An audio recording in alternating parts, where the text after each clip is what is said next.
Karena kan yang udah bayar aja udah gitu. Ada juga yang bayarnya cuma ngasih dengan tangan ini, cuma nggak ngelihat mau kasih dede. Nah itu juga sempat menyinggung saya tuh, karena kan mentang-mentang semua itu udah bayar kan gitu. Kadang setengah dilempar kan saya di situ kesinggung. Ini maksudnya apa? Sedih. Langsung di WhatsApp kan. Masih bersama saya Sang Idealis Official. Cuplikan tadi adalah kisah dari seorang Lesti Kejora yang beberapa hari yang lalu telah mengadakan konser tunggal jejak langkah 10 tahun Sang Kejora berkarya. Memang ya, orang melihat sekarang, tetapi orang tuanya melihat bagaimana perjalanan karir Lesti mulai dari anak-anak. Ini sungguh kisah yang inspiratif bagi kita semua. Perjuangan yang tidak pernah mengenal lelah, terlalu banyak rintangan, terlalu banyak hambatan. Tapi Endang Mulyana, sang ayah dari Lesti Kejora, tak mudah menyerah. Mari kita ikuti perjalanan Lesti Kejora ketika masih anak-anak. Belum sekarang, masih anak-anak. Mari kita simak berikut ini. Lesti itu kalau Lesti dari kecil ya gak jauh bedanya sama Abang El sekarang.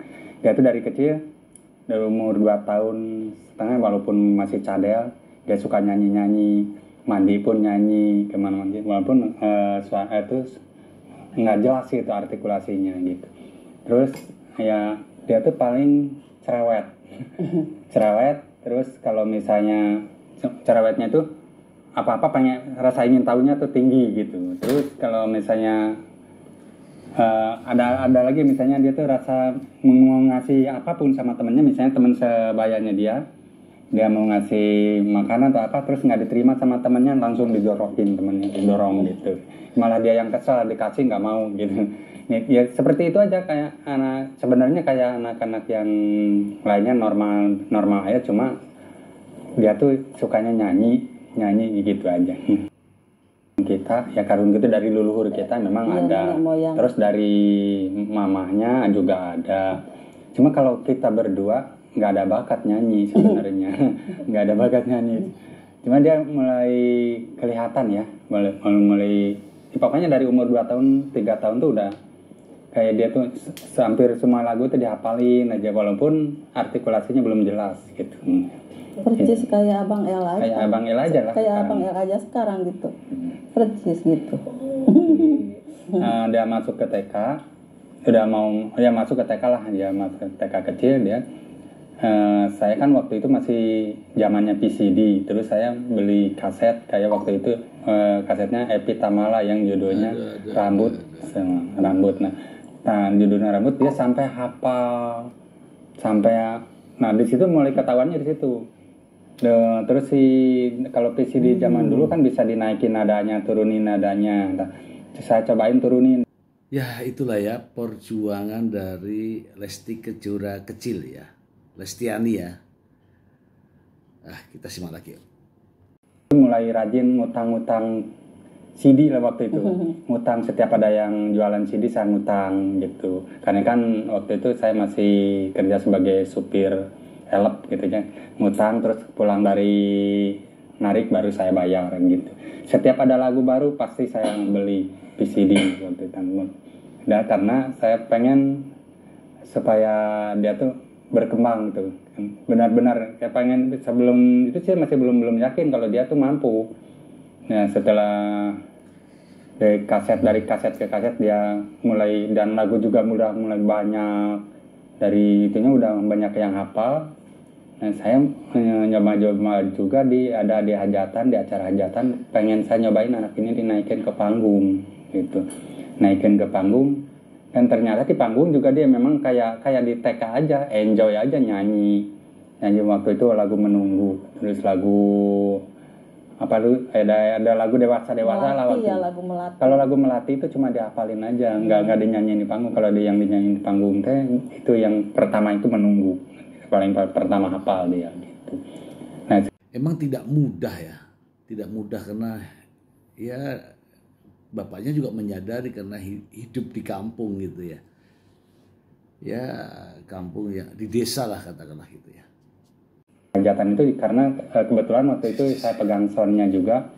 Nah dari situ dia ditarik juga ke acara bukan hajatan, acara Agustusan di desa.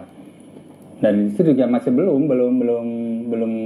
yakin karena dia masih cuma nyanyi aja gitu. Sambil nari-nari juga dia, awalnya gitu. Nari. Yang mentalnya itu dari nari. Kalau untuk dari awal dia ketahuannya dia punya bakat nyanyi sampai di situ dulu gitu. Ya. Bapaknya bagus ya. Untuk mau niatnya bukan untuk mencari bayaran sementara ini, adalah untuk mengasah mental. Kita berdua memang ya dari situ saya kan kayak ada saya juga sempat berpikir ini mungkin nih saya kedepannya bisa nih anak nggak terlalu jauh-jauh juga sih. Saya pengennya waktu itu ini anak ya saya pengennya dia punya album aja, pengen rekaman aja itu sih. Tuh, karena saya lihat yang anak-anak yang lain yang punya uang itu ya waktu itu dia bisa rekaman. Padahal suaranya ya nggak bagus-bagus amat gitu. Dan saya tuh pengen kayaknya anak saya bisa ya kayak gitu. Tapi waktu itu terbenturnya di materi dan akhirnya ya saya paling setiap ada hajat aja saya ya mungkin urat malu saya udah pegat di situ, putus nggak ada malu-malunya saya. Setiap ada dangdutan di yang hajatan mau jauh dimanapun, kalau dia pulang sekolah saya bawa. Perjuangan Lesti Kejora dari dorongan orang tuanya dan keluarganya luar biasa. Orang juga mulai tahu nih anak suruh nyanyi. Kalau misalnya grup dangdut nih anak suruh nyanyi buat cek sound. Kadang-kadang sebelum itu juga kita baru datang juga udah dipanggil tuh anak suruh nyanyi, Lesti tuh suruh nyanyi, itu anak kecil itu naik. Ya itu nyanyinya gitu aja masih polos aja gitu. Dan di situ udah masuk kelas 2. Udah masuk kelas 2 udah masih ompong sih dia. Giginya masih ompong. Nah, sebelum kalau perjalanan yang jauh-jauh itu sesudah Dede manggung dari panggung ke panggung. Nah, kalau untuk dari bawahnya itu saya setelah acara Agustusan itu ada dari pihak radio swasta yang dari daerah situ, katanya ayo dong bawa ke studio kami, karena kan di kami ada setiap minggu ada karaokean, live karaoke katanya. Nah di situ kita bawa setiap minggu, bawa si Dede selalu saya bawa ke radio untuk yang ngasah mental aja sih, tujuannya gitu aja. Liku-liku perjalanan dari Lesti memang unik ya. Saya tidak kuat. Disambut dengan baik dan memang orang-orang juga bilang ini anak masih baru berapa tahun, ini baru kelas 2 sekarang. Ini suaranya udah bagus, ini bagus banget ya gitu. Alhamdulillah banyak yang ngacung jempol juga, dan itu terus bolak-balik. Dan selama bolak-balik itu juga pengalaman, ada juga yang pengalaman nggak nyaman juga, yang nggak enak, yang mengenakan gitu. Ada misalnya kita perjalanan ke radio karena lumayan jauh juga ya dari kecamatan kita ke kecamatan, beda kecamatan lah gitu. Dan perjalanan lumayan jauh dan sempat di perjalanan juga kehujanan. Terus kita juga bawa kakaknya sama itu Abeni, pernah juga ke radio. Kita punya uang cuma 15.000. Sampai di radio ya kita ada yang ngasih, alhamdulillah ada yang ngasih 5.000 waktu itu. Nah pulang dari situ ya pengalaman lumayan sedih juga. Pulang dari radio itu ya perut kita bertiga memang lapar. Abeni sama Dede lapar. Nah, kita mampir ke rumah makan, bukan itu, warung makan yang ada ayam goreng kayak gitu. Saya sengaja beli ayam goreng 1, nasi 1 karena dia melihat uang nggak cukup gitu. Saya usahakan beli ayam gorengnya 1, nasi 1. Nah, di situ saya suruh mereka aja yang makan dulu, ya kita lihat cuma cicip-cicip aja karena kan ganjel aja buat kita. Nah, di situ juga sampai saya punya gimana ya di hati saya, ya kita mungkin sekarang ya kayak gini, mudah-mudahan kedepannya Dede juga ya ada kemajuan, terus misalnya cita-cita Dede kan, karena kan dia dari kecil udah kalau ditanya pasti jawabnya pengen jadi artis terkenal. Namun sang ayah selalu kuat apapun langkahnya demi putrinya. Ini patut dicontoh. Tercapai, dan sekarang mungkin kayak gini ya, mungkin itu perjuangan kita. Ya tapi tetap ya kita kan sebagai orang tua yang ngelihat anak ya berdoa waktu makan gitu. Tetap ya kalau di hati ya sedih tetap ada. Tapi itu bukan satu itu aja, itu bolak-balik itu karena kan sedih ya. Lumayan dari kelas 2 sampai dari kelas 4 bolak-balik ke radio itu. Nah dari kelas 3, kelas 4, nah Dede udah mulai panggung ke panggung. Dan dari saya sulit membayangkan teman-teman. Perjuangan seorang ayah ini memang luar biasa. Dari mulai yang dibayar, mulai dibayar yang nggak sesuai dengan perjanjian, dan juga ada yang nggak dibayar juga pernah. Dan itu ada juga perjalanan dari misalnya gini, yang perjalanan yang tidak sesuai dengan dari rencana awalnya. Ini kita kan dari desa kita ke kecamatan lain. Ya di situ perjalanan juga sampai menanjak, pakai tanjakannya yang luar biasa licin, dan di situ ada longsor.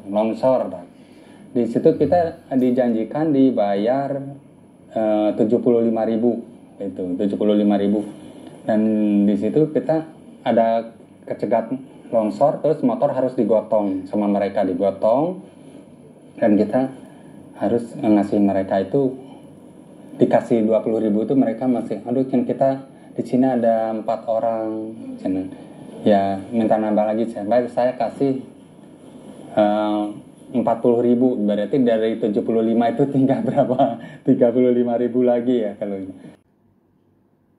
Dari cerita tadi, hati saya itu jeduk begitu. Merasa gimana gitu. Ternyata di tempat apa itu, di panggungnya itu si panggungnya itu bermasalahnya tuh si yang ngundang kita tuh ke situ ternyata ada peralatan yang rusak, jadi kita kepotong juga di situ, cuma dibayar 50. Ya akhirnya ya kita bawa uang dibayar 75.000, terus pakai bayar gotong motor 40.000, terus kita juga makan juga tetap harus beli juga karena kan nunggu dari dikasih dari dalam, dari yang hajat ya jam berapa, dan kadang-kadang kita ditawarin makan, kadang enggak gitu kan. Nah akhirnya pulang dengan tangan kosong lah itu, karena kan sisa gotong motor itu kita dipakai makan di warung, pakai jajan lah, pakai itu juga makan bukan nasi, kita beli mie rebus gitu, dimakan berdua gitu. Karena jauh muter lagi karena di situ ada kena longsor, kita muter yang jauh, hujan-hujanan juga. Nah hujan-hujanan si Dede, dan kebetulan mantalnya udah pada robek lah waktu itu, dan si Dede tetap kehujanan.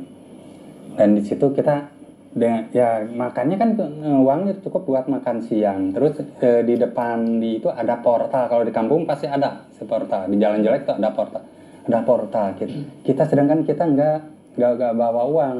Nah nggak bawa uang, mau ngasih gue tuh di situ yang jaga portal lumayan ya, kalau dibilang memang sangat-sangat, karena mereka juga jaga portal. Nggak sepenuhnya gimana ya, kan mereka ada pengaruh juga sama alkohol atau apa nggak tahu, dengan kasarnya cuma saya pokoknya nggak boleh lewat lah, intinya begitu, nggak boleh lewat. Nah, banyak cobaan, ujian, hambatan, bahkan oleh mereka-mereka yang sepangku. Balik lagi mencari jalan alternatif, ternyata susah juga, muter-muter jauh sampai di rumah itu, karena selesai manggung itu asar, sampai rumah tuh jam 9 malam karena saking jauhnya gitu. Dan kita pakai motor bodong, waktu itu motor bodong tuh pakai motor butut lah gitu, nyampe rumah.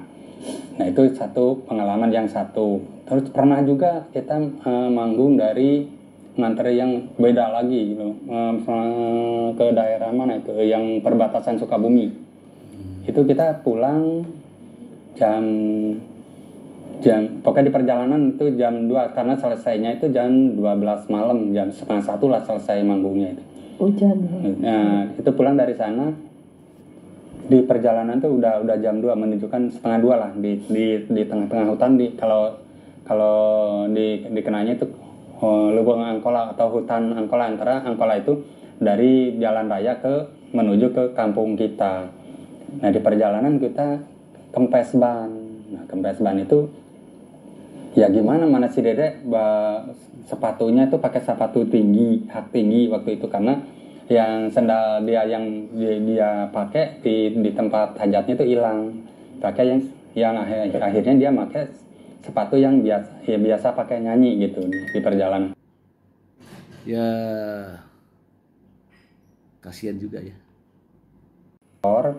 Ya dia motor mana dia pakai sandal jangkung tinggi gitu ya, berhaknya tinggi.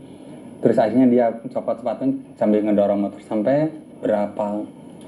Intinya dari ngedorong motor itu lebih dari 1 jam sampai ketemu tambal ban di deket perkampungan. Udah keluar hutan lah. Udah dari keluar hutan Angkola di daerah Dago waktu itu. Tapi alhamdulillah waktu itu di situ walaupun udah malam, udah jam 2, orang yang nambal ban itu masih bangun, kita ketok. Dan nyampe rumah kita jam 3 waktu itu. Nah itu ada lagi pengalaman, pokoknya ini maaf ya, jadi kita cara dari panggung ke panggung ya. Kalau ceritanya ada lagi kita karena saya kan supir pribadinya, waktu setelah nggak berhenti dari supir elap, kita jadi supirnya Ibu Haji Bidan Rosi waktu itu. Nah tapi itu nggak tentu nggak tiap hari berangkat, cuma kebetulan waktu hari Minggu itu kita mau berangkat ke Bandung sama Ibu Haji, dan yang nganter waktu itu kakaknya Beni. Dan si Dede itu diantar ke satu tempat, saya nggak sebutin namanya, satu tempat, dan saya udah telepon juga ke musisinya, tolong anak saya kan diantar sama kakaknya, dan dia yang cuma bekal uang 10.000 katanya, tolong dia diperhatiin makannya katanya, tolong kasih makan lah, mintain sama Mbak Hanjata atau siapa gitu. Iya cina oke. Nah di situ udah ya kita tenangnya, karena kita udah nelpon ke yang punya yang ke musisinya gitu. Katanya siap oke. Ternyata udah jam 12, udah jam 1 saya telepon yang nganternya ke Beni. Diantar, gimana Den, Ben udah makan belum? Cina. Ya sejujurnya saya merinding. Ngeri. Nah target Beni gini, jajan bakso tahu aja yang 10.000, cina yang dari bapak nih beliin, jadi makan sama Dede berdua. Sampai pulang pun itu ternyata memang nggak, ya begitu memang resikonya kalau setiap undangan tuh nggak mesti kita dapat undangan di sini, makannya disiapin, enggak. Kadang-kadang ada juga yang nggak merating ke makannya, entah itu karena mungkin dianggap Lesti itu masih kecil, disangka bukan grupnya atau bukan penyanyinya, entah itu gimana. Ya intinya belum ada respon yang bagus lah kalau waktu itu gitu. sampai pulang ya akhirnya alhamdulillah kalau pas pulangnya dia dibayar mungkin waktu itu udah ada meningkatnya sampai 150.000. Dia pulangnya baru mereka makan. Nah itu yang satu itu. Terus pernah juga ngalamin pas lagi manggung di satu tempat juga. Terus ada ketemu sama satu grup. Ya tanggal sekian nyanyi di sana aja ya, di tempat dia, tapi saya nggak mau sebutin tempatnya juga. Di itu ya sama grup saya gini sama artisnya ini ya ternyata ya kita juga karena waktu itu udah mulai naik ya, budgetnya Dede tuh udah mulai naik, udah 250 karena Dede udah mulai kelas 5 waktu itu, udah naik ke kelas 5. Kita bayar 250. Oke, ya udah 250 aja ya udah. Tapi saya bilang karena di grupnya pribadi dan si Dede udah ada juga, cuma belum pasti waktu itu. Di daerahnya kita juga ada jadwal deh, cuma kita belum pasti. Ternyata si Dede udah nerima dari yang ngajak itu, di grup pribadinya juga jadi deh, ini udah jadi kita di sini gimana? Dede udah janji, nggak enak kita batalin, kita nggak mau batalin, kalau memang udah janji nggak apa-apa gitu, ini aja Dek, ini berapapun Dede minta bayaran mau 500 mau 1 juta pun yang penting Dede bisa hadir, tapi kita nggak mau ambil tetap karena kita yang dijaga nggak mau lah ngecewain orang gitu. Ternyata sampai sana juga pas waktunya itu kita cuma dibayar 150 bukan 250. Nah di situ saya sempat ngeluarin kata-kata kotor juga di situ Kak. Karena kan siapa yang nggak emosi ya, kita udah jauh-jauh, udah yang ini juga nggak diterima, yang dari grup pribadi. Ternyata di situ dibayarin juga nggak sesuai dengan perjanjian. Gitu. Saya sampai ngeluarin kata kotor sambil pulang waktu itu. Nah, si Dede tuh sampai nggak WhatsApp ke seniornya, ya seniornya dari grup yang nyanyinya itu, yang si Dede nyanyi itu. Teteh, Dede emang benar dibayar segini 150. Oh lah, iya, aja orang penyanyi aslinya aja yang udah dewasa aja segitu. Nah di situ ya, oh berarti masih ya udahlah di situ. Udah, dan dari situ kita nggak pernah lagi ya, kita bukan nggak ini, cuma kan yang kita yang dipegang itu janjinya gitu kan, dia janjinya bayar 250. Bukan masalah ini kecil amat bayar, enggak. Kalau dari awalnya mau bayar segitu nggak apa-apa, cuma kan itu udah janjinya dia gitu kan. Udah terus sampai dia tuh bilang kayak gitu, yang udah dewasa aja dibayarnya segitu gitu. Jadi menganggap si Dede ini masih ya di bawah lah gitu, masih kecil. Padahal waktu nyanyi pun itu karena itu di SD waktu itu dibayar nyanyinya pun si Dede itu paling banyak dan banyak yang request dari guru dari apa, si Dede yang paling banyak nyanyi. Saya tidak bisa berkata-kata ya, ini cerita Lesti sangat dalam banget, nggak mampu saya mendengarkan. Hebat gitu. Ada lagi pengalaman yang masih ya luar biasa juga sih, dan yang luar biasa karena waktu kelas 5 Dede udah bisa bawa motor sendiri. Alhamdulillah juga udah kebeli motor yang lumayan bagus lah gitu, bukan motor bluetooth lagi. Nah Dede diajak diondang itu antara sama yang punya hajat sama diajakan sama yang grup juga. Dari grup yang punya grup itu juga ngundang, dari yang punya hajatnya ngundang ya. Nah sampai udah nyanyi di situ, udah beres nyanyi di tempat itu, dia diantarnya sama mamahnya waktu itu. Dia bawa motor sendiri, antar sama mamahnya. Nah sampai itu selesai nyanyi, dari grupnya mengandalkan katanya kan Dede kan diundang sama yang hajatnya, dikirain sama yang hajatnya.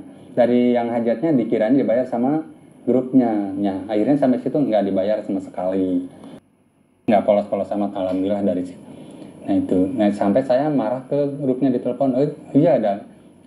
Dia malah ngejawabnya dari grupnya yang dikira saya dibayar ya, kita bagi-bagi yang buat grup aja kita. Kalau kan Dede dikira dibayarnya sama yang punya hajat kayak gitu. Ya udahlah kita ya di situ ya memang kita sadarnya apa, karena kalau seandainya saya yang nganter mungkin saya bisa naik, bisa kayak yang waktu di yang satunya lagi gitu, saya bisa nanyain dengan tegas kan, gitu udah lewat lagi. Dan si Dede udah kelas 5 itu semakin penuh jobnya, menuju kelas 6 itu udah semakin penuh, sampai ada ya di satu grup yang sampai ngasih 6 panggung. Nah yang awalnya itu sebenarnya dari 1 panggung 2 panggung dan dia ngasihnya bagus, bayarannya tuh bagus 250. Nah setelah itu selanjutnya sampai 5 panggung dia ngasih, tapi itu nggak langsung dibayar, langsung sampai udah selesai 5 panggung baru dibayar. Nah bayarannya itu dari situ kok dari jauh setengahnya gitu, yang seharusnya misalnya 5 kali 250 itu berapa gitu kan, ini kok dibayarnya tuh jauh banget tuh. Saya tidak bisa berkata-kata ya, ini cerita Lesti sangat dalam banget, nggak mampu saya mendengarkan. Karena kan yang udah bayar aja gue gitu. Ada juga yang bayarnya cuma ngasih dengan tangan ini, cuma nggak ngelihat mau kasih Dede. Nah itu juga sempat menyinggung saya tuh, karena kan mentang-mentang semua itu udah bayar kan gitu, kadang setengah dilempar kan saya di situ kesinggung, ini maksudnya apa, langsung di WhatsApp kan, ini manggung siapa loh, tapi cara bayar kamu itu kayak ngasih apa aja gitu ini, begitu. Pernah dia sampai minta maaf juga gitu. Pernah juga ada janji sama juga yang itu, yang janjinya dibayar 250 juga dibayar 150. Yang emang bayarnya anak kecil yang nganterin uang, nih bikinnya gimana, Masya Allah. Di situ memang mental kita benar-benar diuji di situ. Mana udah perjalanan jauh, kita juga musim hujan, motor sampai ya intinya berapa kali jatuh, kita juga dibayar juga malah nggak sesuai dengan perjanjian grupnya sendiri. Nah mungkin di situ udah kelas 6 ya, udah mau SMP dia. Nah di satu panggung nyanyi di satu tempat sama grupnya sendiri, itu mah grupnya pribadinya si Dede. Di situ dia pas manggung pada joget-joget sama yang teman artis. Kalau si Dede kan yang itu kecil sendiri, yang lain udah pada dewasa. Ya mungkin kalau yang pada dewasa bebas lah menjoget gimana. Kalau si Dede joget ya biasa-biasa. Nah itu paling yang nggak main akan itu dari orang dewasa yang mabok, terus disuruh dansa sama si Dede. Nah itu di situ nggak terima. Inilah ya jalan untuk meraih bintang luar biasa. Si Dede langsung sedikit suruh nyanyi, udah Dede nggak usah nyanyi lagi dulu, disuruh berhenti dulu. Nah, akhirnya sampai selesai Dede nggak nyanyi lagi. Nah di jalan saya baru ngomong, kayaknya Bapak lebih baik Dede nggak usah nyanyi lagi deh.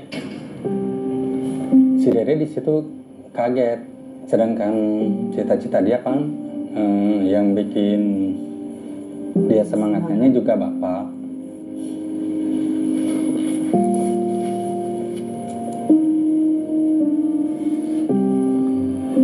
Kenapa Bapak bilang gitu? Bukan gitu deh, maksudnya Bapak nggak terima Dede diperlakukan seperti itu. Bapak cuma ingin Dede tuh nyanyi cuma 2 suara, bukan jual body, bukan jual goyangan, kata Bapak gitu. Misalnya gimana ya, supaya kita ngurangin panggung atau kita pilih-pilih job gitu. Misalnya kita udahlah di job sekolah, job yang ngajak juga kita pilih-pilih, ya lebih baik gitu. Nah itu udah naik ke SMP kelas 1, dan alhamdulillah di gitu ya udah kata Dede. Nah dia nanya lagi, terus gimana untuk selanjutnya Pak? Ya gini, kita cari jalan gimana caranya supaya Dede bisa rekaman, karena tujuan Bapak memang itu gitu ya. Pengennya Bapak, oh iya, ya udah mudah-mudahan gitu kata Dede. Apa yang dialami Lesti Kejora sangat jarang loh. Ini betul-betul perjuangan dari seorang ayah.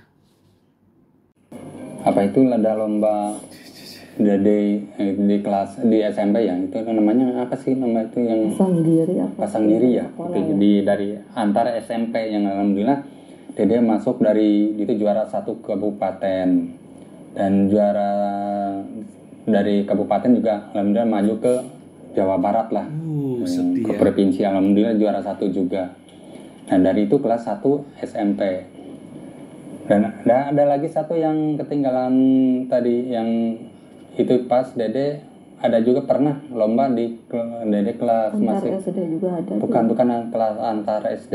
Nah, ini masih Dede kelas 4 SD itu pengalaman lumayan pahit juga.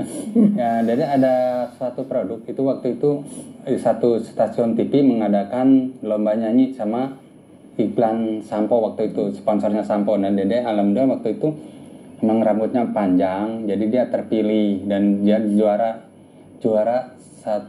Kabupaten Cianjur. Nah dari situ ternyata dari orang radio atau dari orang TV-nya itu Dede itu juara nggak sampai di sini, ini masih belum juara, nanti juaranya dilanjut ke di Jakarta katanya. Nah udah di situ Jakarta, tapi ini masih ada syaratnya, kita harus menjual produk samponya itu sampai sebanyak-banyaknya. Nah di situ perjuangan gitu si Dede sampai izin ke sekolah, waktu itu masih kelas 4 ya, izin ke sekolah untuk berjualan sampo di pasar jalan-jalan sampai ya mana anak kecil sampai kelihatan kucel karena kita keliling-keliling pasar bawa sampo, kita menjual produk sampo. Tidak bisa saya berkata-kata lagi. Apa itu ada lomba di kelas di SMP ya, itu namanya apa sih nama itu yang pasang diri ya, itu dari antar SMP yang alhamdulillah Dede masuk dari itu juara 1 kabupaten, dan juara dari kabupaten juga alhamdulillah maju ke Jawa Barat lah, ke provinsi alhamdulillah juara 1 juga. Nah dari itu kelas 1 SMP. Dan ada lagi satu yang ketinggalan tadi, yang itu pas Dede ada juga pernah lomba di Dede kelas antar masih SD juga ada. Bukan kelas antar SD. Nah ini masih Dede kelas 4 SD itu pengalaman lumayan pahit juga. Ya, Dede ada suatu produk itu waktu itu satu stasiun TV mengadakan lomba nyanyi sama iklan sampo waktu itu, sponsornya sampo. Dan Dede alhamdulillah waktu itu memang rambutnya panjang, jadi dia terpilih dan dia juara Kabupaten Cianjur. Nah dari situ ternyata dari orang radio atau dari orang TV-nya itu Dede itu juara nggak sampai di sini, ini masih belum juara, nanti juaranya dilanjut ke di Jakarta katanya. Nah udah di situ Jakarta, tapi ini masih ada syaratnya, kita harus menjual produk samponya itu sampai sebanyak-banyaknya. Nah di situ perjuangan gitu si Dede sampai izin ke sekolah, waktu itu masih kelas 4 ya, izin ke sekolah untuk berjualan sampo di pasar jalan-jalan sampai ya mana anak kecil sampai kelihatan kucel karena kita keliling-keliling pasar bawa sampo, kita menjual produk sampo. Kalau mengingat perjalanan Lesti, ini waktu kecilnya nanti untuk meniti karirnya di episode berikut ya. Yang jelas Lesti Kejora untuk menjadi seorang bintang saat ini tidaklah mudah ya. Perjalanan Lesti kecil terlalu terjal yang harus dilalui. Ini menurut pendapat saya.